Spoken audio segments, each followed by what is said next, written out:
Welcome back to Real Talk Sports with Rico. Today we are talking the NBA Summer League, and I am starting with the Los Angeles Lakers, guys. Lots has been made about Bronny James and what he is doing in the Summer League.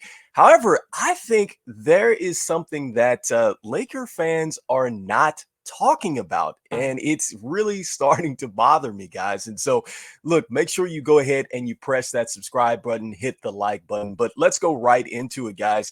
There is one guy that the Lakers are forgetting about, and it is Dalton Knecht. I think that he has continued to show us, guys, that he is NBA ready. I think that right now, JJ Redick will be able to plug this guy into the lineup and he'll be able to make it happen for the Lakers. All right. I think if you love what Austin Reeves brings to the table with the Lakers, I think you're absolutely going to love Dalton Knecht.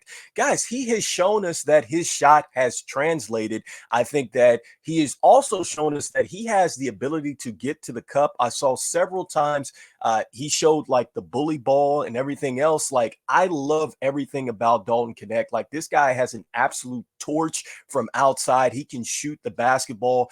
And I love the other stuff that he brings too as well. I think he is a pretty good passer. I think he's underrated in that aspect. And I think he has a little bit more active hands as a defender than most people give him. Because that was one of the things that was a knock about Dalton Knecht. It was like, could he defend?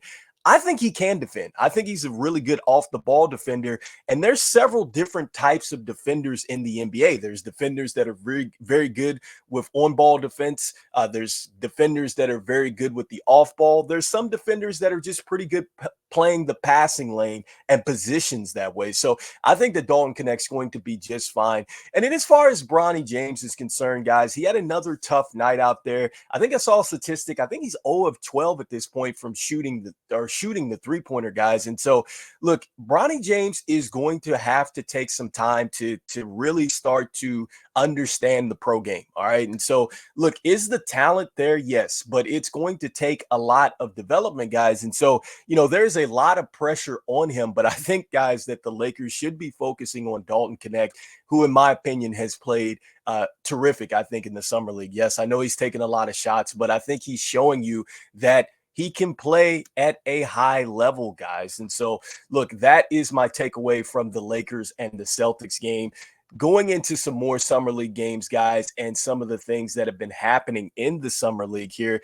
Let's start with the Miami Heat. All right. And so, one of the players that I was looking forward to seeing for the Miami Heat was Khalil Ware. I think that Khalil Ware has been fantastic, really. I think throughout the Summer League, one of the things that they were talking about with Khalil Ware was his motor. Okay. And so I think his motor has been on full display. He's averaged a double-double throughout Summer League. Yes, I get it. It's the Summer League, but I think that he is going to be a terrific addition to go alongside of Bam. I think that he's going to go right and fit in with Jaime Jaquez, with Jimmy Butler, with Tyler Hero, and that whole Heat culture. Like, I couldn't have picked a better team to go to other than the Chicago Bulls, obviously. But look, I like Khalil Ware. I think that he's displayed some good stuff throughout the Summer League. Next up, guys, let's talk about the man of the hour, I should say, and that is going to be Reed Shepherd, or should I say logo Reed Shepherd, because this guy is pulling the shots from the logo and it is going in. And I must say, this guy reminds me a lot of Devin Booker when he was coming out of Kentucky, because look, I didn't know Devin Booker had that type of bag until he got to the league, or really got into the Summer League. And I think that this is another case where I think a lot of people are going to find out that Reed Shepherd had a lot in the bag. He just didn't display that in college basketball.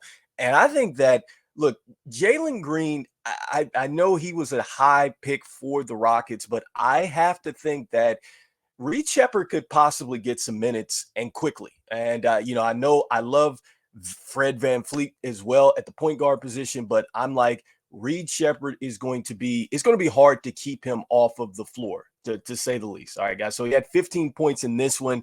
But again, I'm so impressed with the way that he's able to rebound, assist, still, he's able to get to pretty much everywhere he wants to go on the court. And so I'm really, really impressed with that. On the other side of the ball, Detroit Pistons, one guy that has not been talked about a lot, and that's Bobby Klitman right there. You see at the top of the screen for the Pistons. Here's a small forward that I had looked at and scouted. I think that he's got some good intangibles, and I think that he's going to be a good young piece for the Pistons. Had 18 points in this one, 4 of 8, 7 of 13. But more importantly, he rebounded very well, which I think was one of the things about Klitman. Could he go out there? Could he rebound at a high clip? And can he defend? That's another thing as well. So +6 in the box score.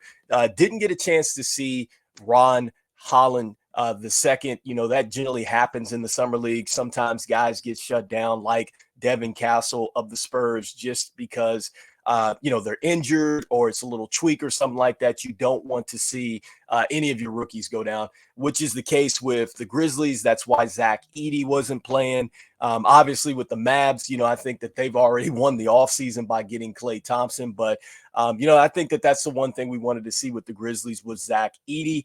Wasn't out there yesterday due to an injury. Trailblazers and Sixers. I think that the Sixers have had some pretty good success with Jarrett McCain thus far. They've already got Tyrese Maxey locked up. Can Jarrett McCain get in there, sneak in some minutes?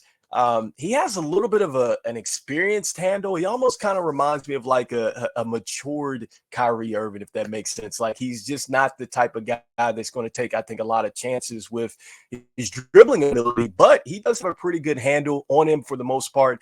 I think he's got the ability to get to pretty much anywhere he wants on the floor, but he's a much better three-point shooter than he shot last night in yesterday's games. But how about Bona coming out of UCLA? He signed a 4-year deal for the 76ers. I think that's huge for them. They do have Drummond over there, but I think he's at some point going to be getting some center minutes, especially if Joel Embiid goes down. Donovan Cleveland continues to struggle. Okay, 8 points. He had 11 rebounds. He was 4 of 11 from the field. He played a little bit better. But one of the things that I talked about with Donovan Cleveland is I think that here's a guy that needs to have good point guard play. All right. The team around him was solid. And this is where I get a little worried about Donovan Cleveland, because I think a lot of people were thinking that he was going to just be able to take the basketball, create for himself, maybe knock down jumpers, have a nice little turnaround game, kind of like Zach Edey. And I'm like, he didn't really show that aspect in college. So I think it's a little bit of a stretch now for him to now come into a situation where he's going to have to, make offense for himself. I think that Scoot Henderson and those guys like that, he's going to look for them to really set him up. I think that he's that type of center. I haven't saw anything that suggests to me that he's just going to be able to take the basketball and create for himself. So that's the one thing that I would be weary of. I just think that it kind of reminds me a little bit of like Greg Oden, DeAndre Ayton. Like these are guys that are good centers, but they need to have some pretty good guard play as well.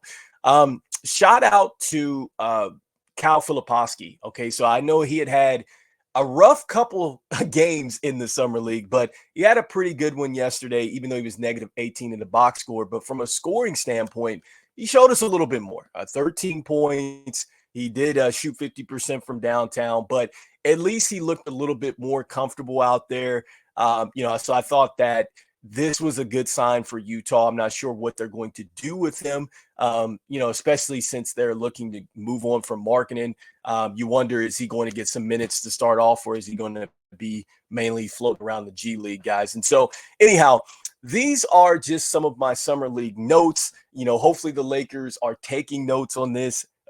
Make sure that you pay a lot of attention to Dalton Knecht, because that guy is going to be a rotational piece immediately for you guys. And so anyhow, this is Rico. This is Real Talk Sports. Make sure that you hit that like and subscribe button. I appreciate the followers out there who have chimed in and really helped us drive stories to the show. And I also want to thank the sponsors out there for putting sponsorship on the show. We will be back with another show. Super excited. Rookies are starting to report to NFL camp. We're going to be talking about all that hoopla as the NFL season gets ready to take off, guys. Once more, Real Talk Sports with Rico. I will see you guys on the next one. Peace, peace, peace, peace.